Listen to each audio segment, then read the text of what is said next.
C'est l'histoire d'une céramiste, Anne Bulliot, qui préparait une exposition au musée des techniques faïencières. Mais elle n'a pas voulu avancer seule dans cette aventure, elle a donc demandé à Olivia Lefebvre de l'accompagner. C'est donc ensemble qu'elles ont composé Chemin, c'est le nom de leur exposition commune. Aux œuvres d'Anne Bulliot posées au sol ou sur des piédestaux s'allient les carreaux de céramique d'Olivia Lefebvre.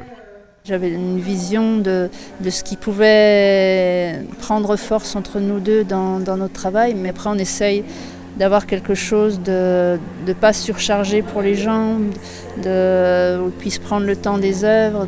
On espère que ce qu'on a voulu faire peut résonner, pas forcément la totalité des gens comme je disais, mais certaines. Moi je sais quand je vais voir des expos et que je repars, pas comme avant parce que ça m'a touchée. Et si on peut provoquer ça chez les gens, ça peut être bien, mais on n'est jamais sûr.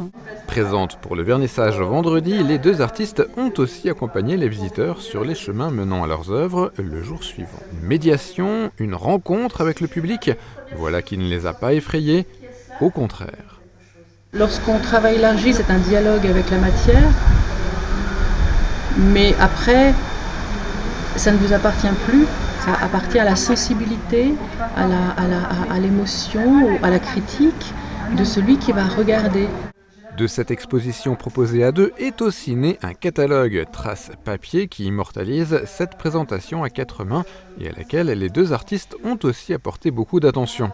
L'idéal restant toutefois d'explorer ces chemins d'Anne Bulliot et Olivia Lefebvre au musée des techniques faïencières.